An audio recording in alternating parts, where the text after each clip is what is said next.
Welcome to Tech Talks. I'm Holly Scott. I'm pleased to have with me today Shaye Mandle, the Executive Director of Digital Health at AdvaMed. Thanks for joining today, Shaye. Holly, thank you so much. I'm really excited to be here. Before we jump into all we have to cover today, I thought it'd be great to give the audience some context around AdvaMed, what its function is, how it really supports the healthcare ecosystem. Absolutely. Well, AdvaMed is the world's largest medical technology trade association. We work with partners around the world.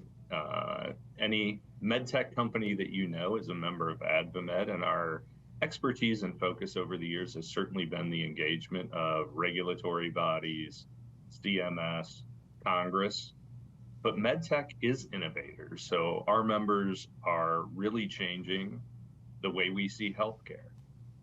From a couple of stats from 1980 to 2017, 5 years have been added on to life expectancy as a result of medical technology.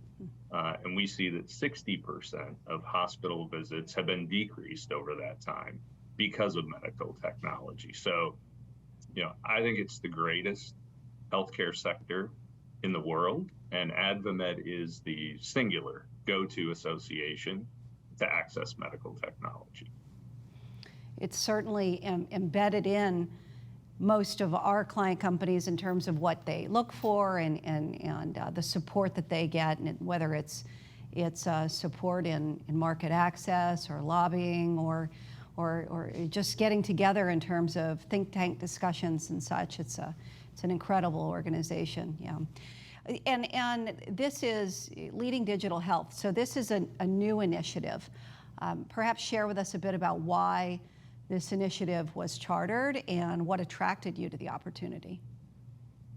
Absolutely. So in chartering, our board of directors some time ago saw obviously where healthcare was going and started to see other companies outside of the traditional medical device space start moving into healthcare, or seeming that they wanted to move into healthcare. And our board, which, traditionally being a member of AdvaMed required you to be pursuing or to have an FDA cleared device.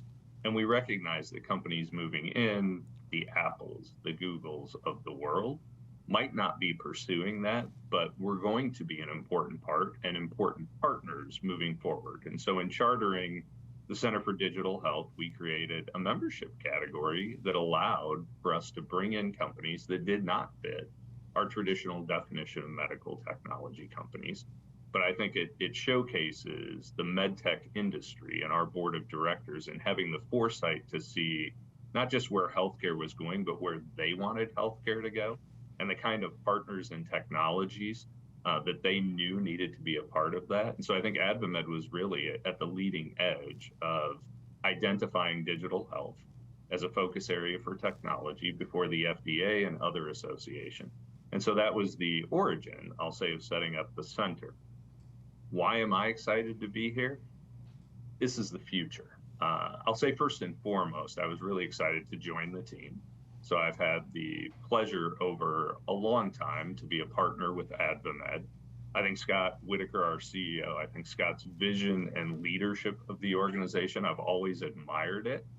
And I think it's an exceptional organization. And so for me, the opportunity to join an industry that I love again, to be able to work with a team I know well and have admiration and respect for, but to do it in the space that I think is about transforming healthcare and is the most exciting space in healthcare.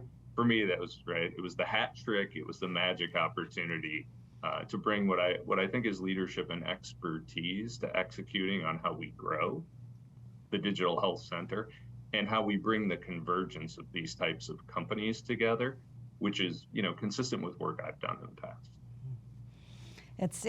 It's fascinating too, and I'd like to share a bit about your career path, because I think it's quite interesting. And in our early discussions, regarding this charter, if I look at where you've been, I wouldn't have understood how much of a a pioneer you are, you're certainly a leader, you're certainly moving the needle in big ways. And what you and I discussed many times as you got more and more excited about this opportunity was going in and building and doing something first, because there are pioneers in this space. You hit on it, the FDA is navigating waters they'd never been in before. I mean, I believe it was 2020 when they actually put their Center for Digital Support in place. And AdvaMed, of course, is right there side by side creating this new effort. So what are some of the experiences that you brought to the organization that helped set up your foundation to take this on? Well, as I think if there's a way to characterize my career, which is a little bit all over the place, but I think in a wonderful way. It's not the way you plan life, but it's certainly been a set of experiences that I've been fortunate to have. But throughout my career, I've been able to work with organizations or lead organizations that are on the leading edge of technologies. I was at the bio industry organization before I came to AdvaMed. I went to be the chief operating officer. And so that, some insight into the builder that you suggested, right? You can have a vision, but a vision's a hope unless you can execute on that vision. My partnership with AdvaMed really goes, the 8 years before bio, I was the CEO of the Medical Alley Association in Minnesota.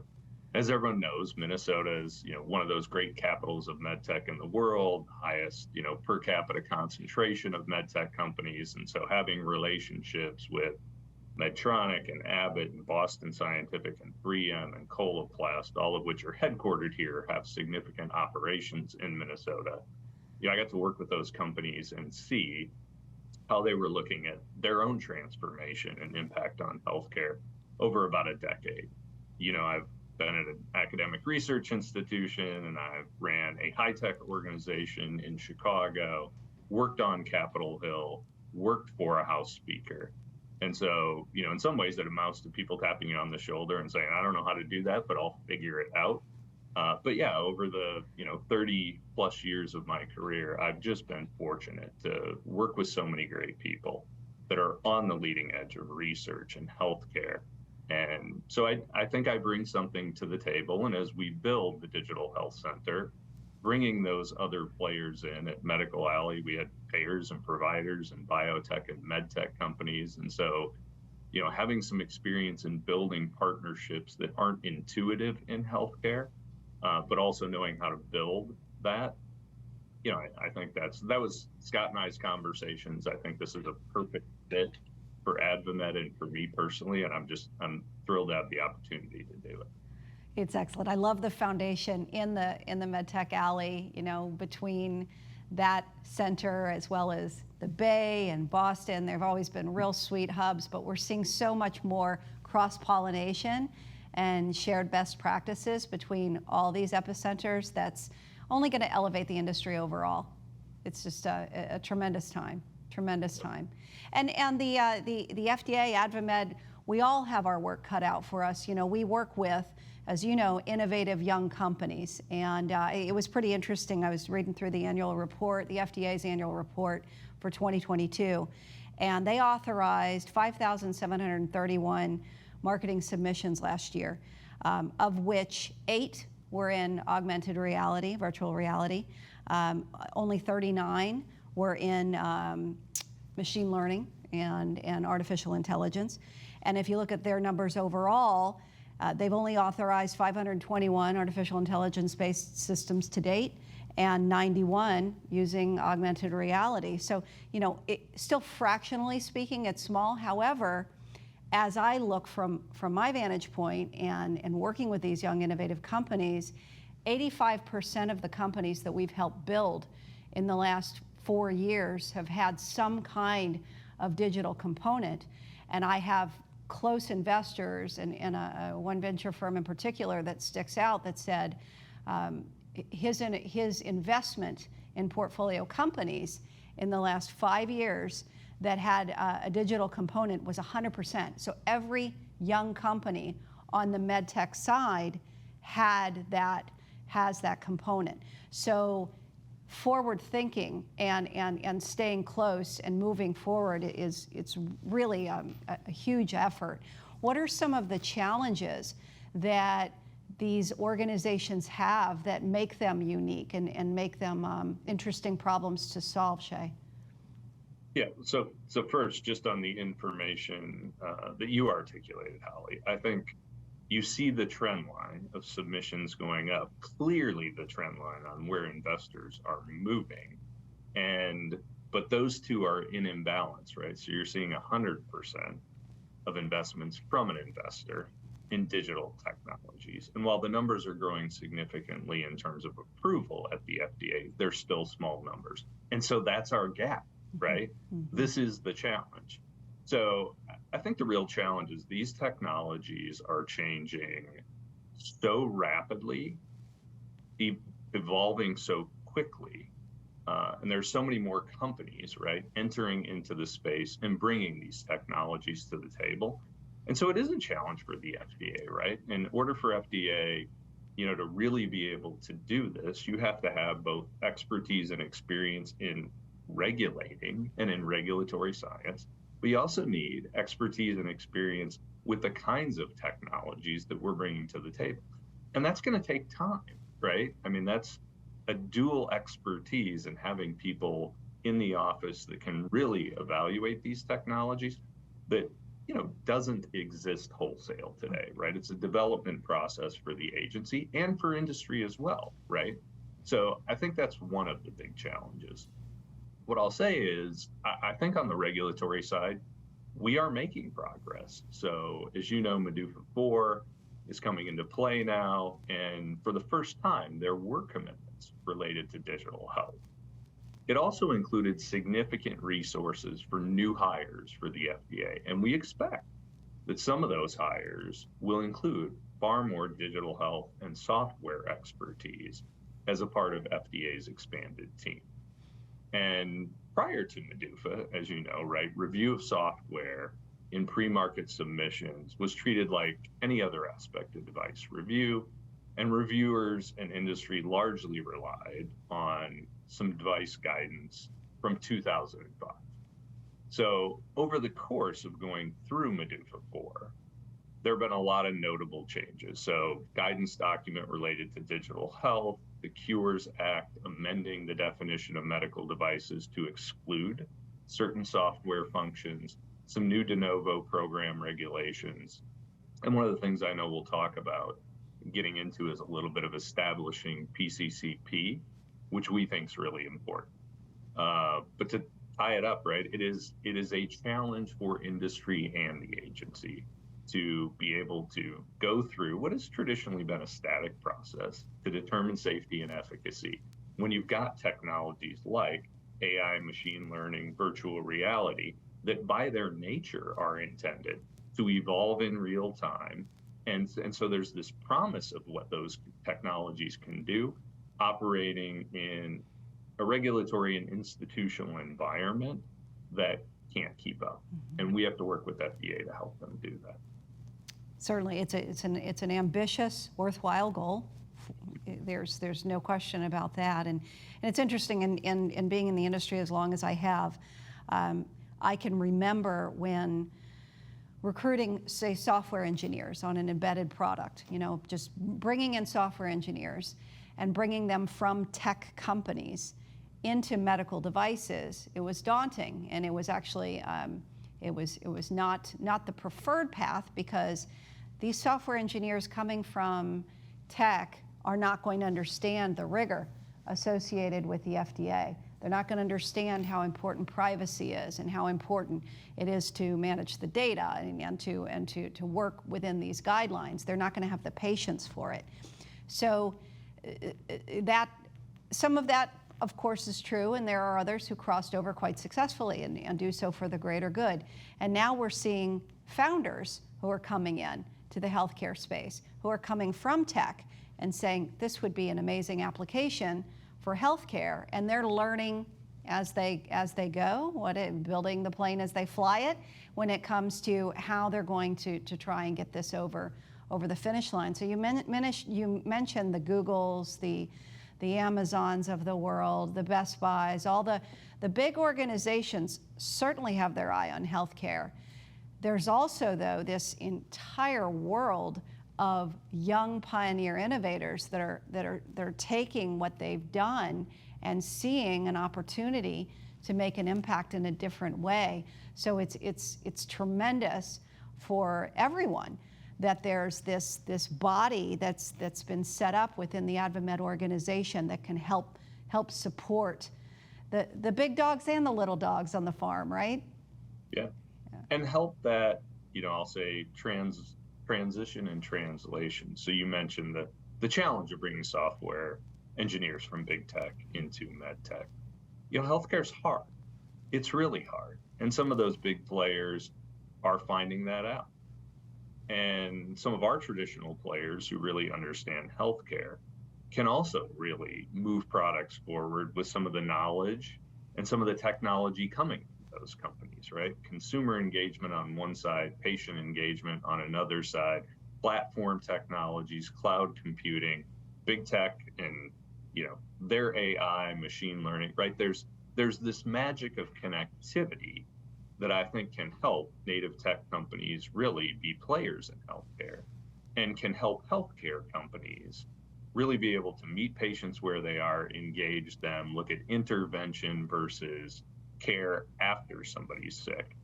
And this is what the digital health center is all about. This is the one table that we're setting to bring the world's technology innovators together, including, as you said, many small companies, right? I have seen small companies around my career and talk to them every day today and think this is the solution.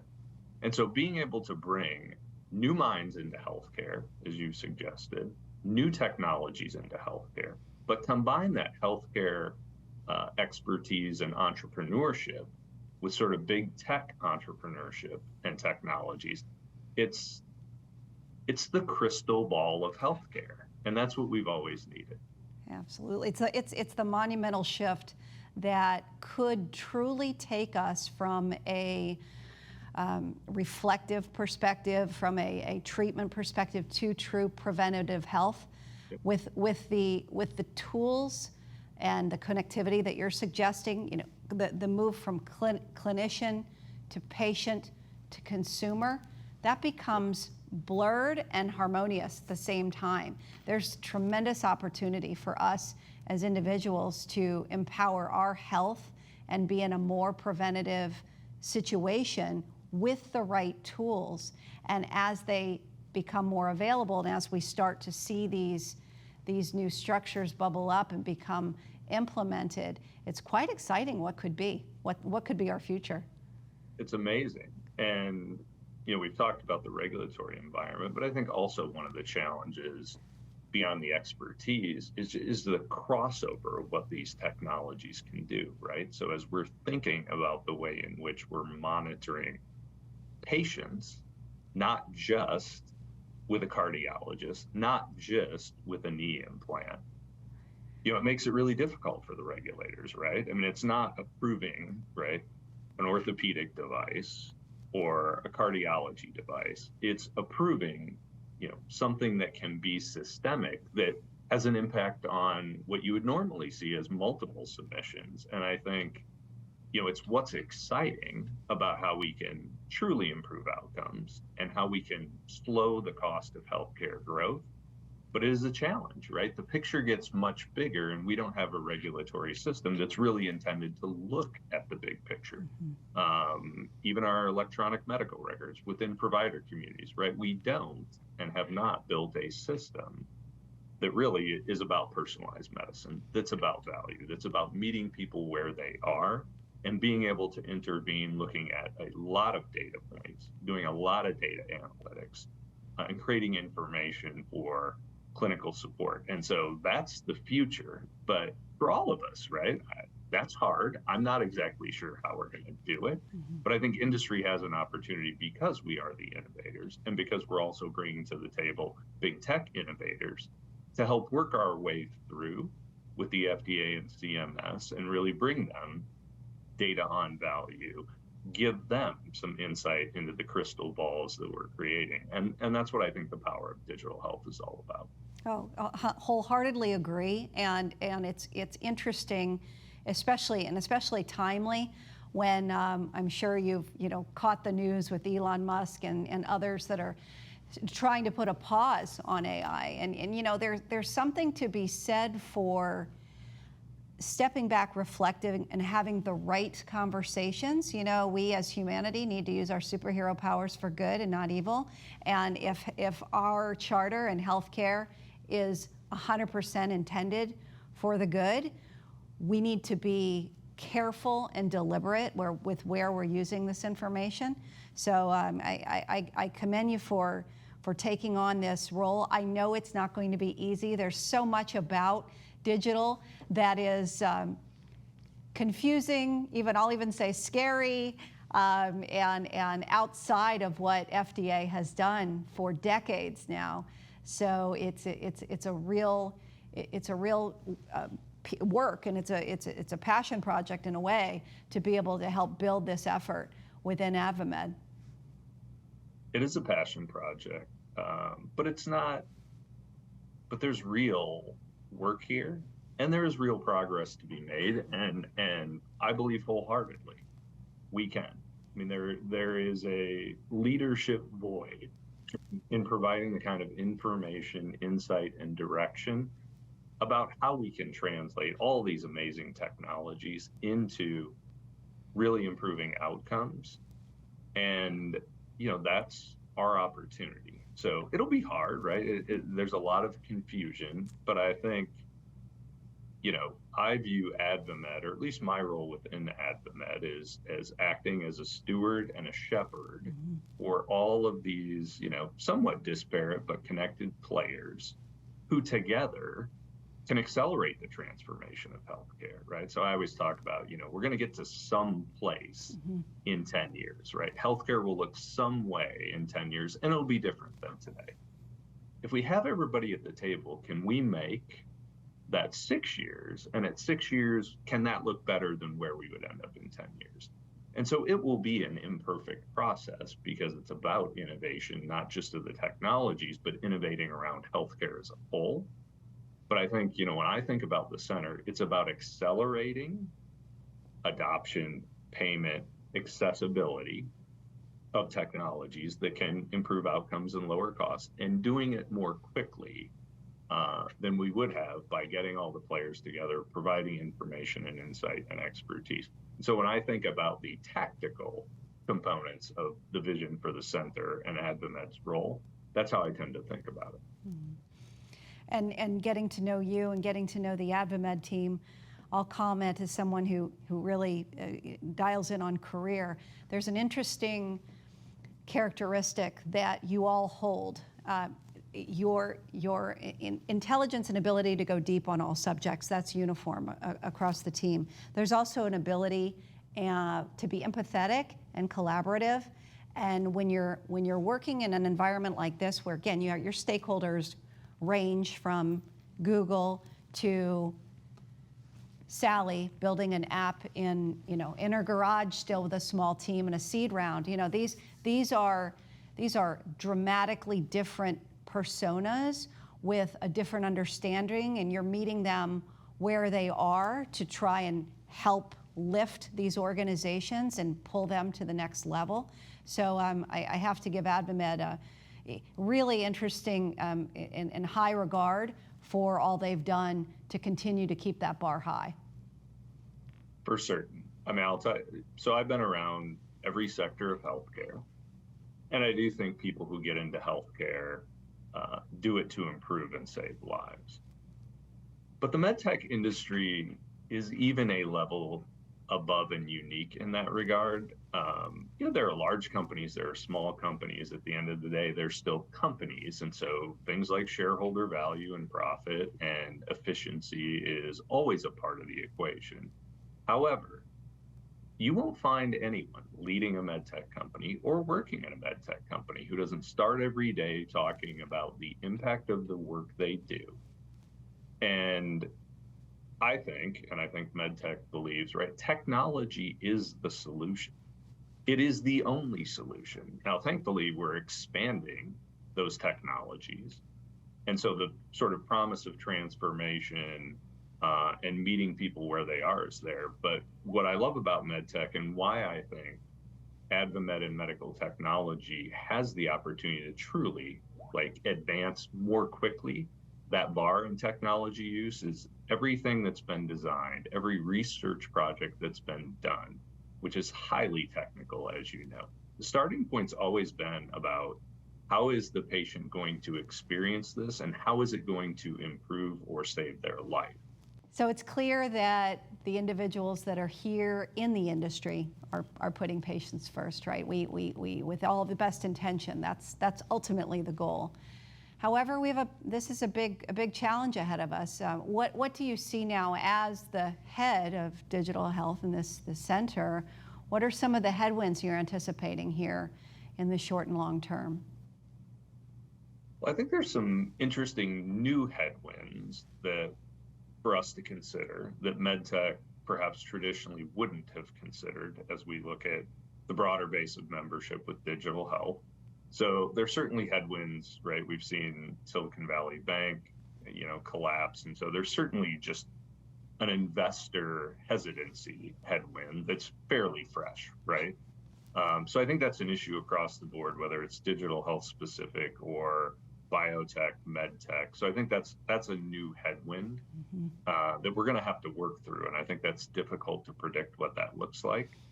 One of the headwinds we've chatted a lot about trying to accelerate solving some of the challenges with FDA. And so, FDA's accountability on MDUFA 4 and really being able to work with us to speed up that process of approval is going to be key.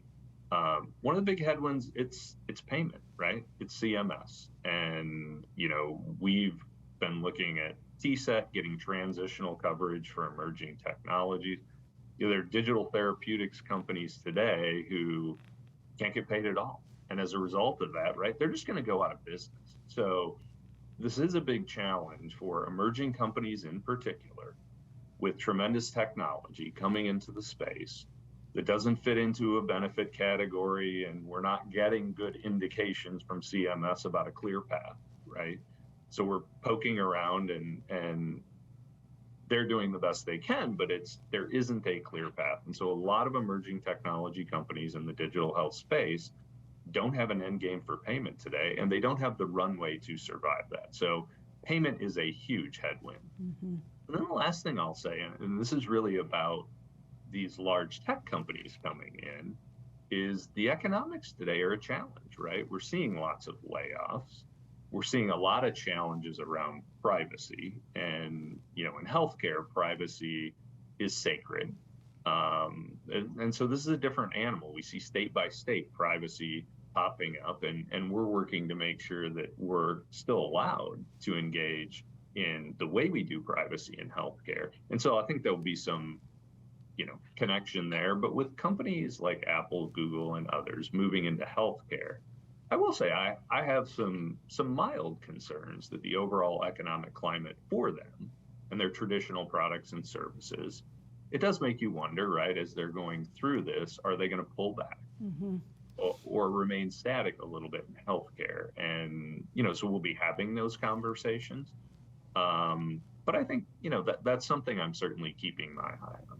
It's fair, and it's being echoed in our world too. So there is a bit of a digital hangover coming off of the last few years, and then the SVB situation certainly didn't help. There's kind of we categorized it as 2 years ago when you spoke with a potential investor about digital, they perked up, and now if you speak to them about digital, they get a little gun shy, right? So it's just a general climate situation, but it's coming back to we're seeing investment continue where there's real true value, where there's real opportunity, whether it's through a value-based care model or if it's through just simply making life easier, better outcomes, getting the patient out of the hospital quicker, early diagnosis. There's paths, and it's happening. It's just, again, you've got the investors that are that are sitting back and wondering.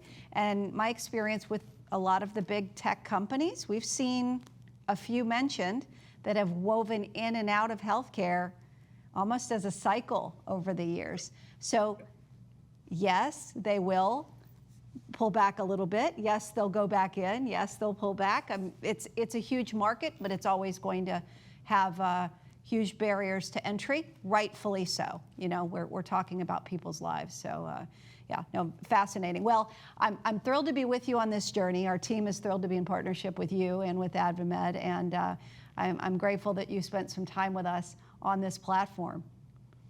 It's been a pleasure. I appreciate so much the invitation.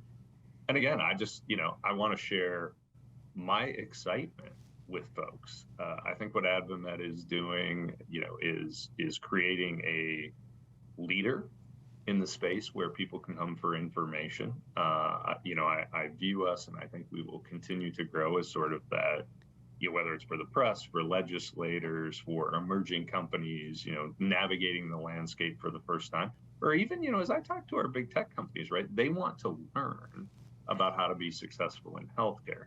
So there are some blips, as we just discussed, right? But there's no stopping this, right? There's never been a time when innovation stops.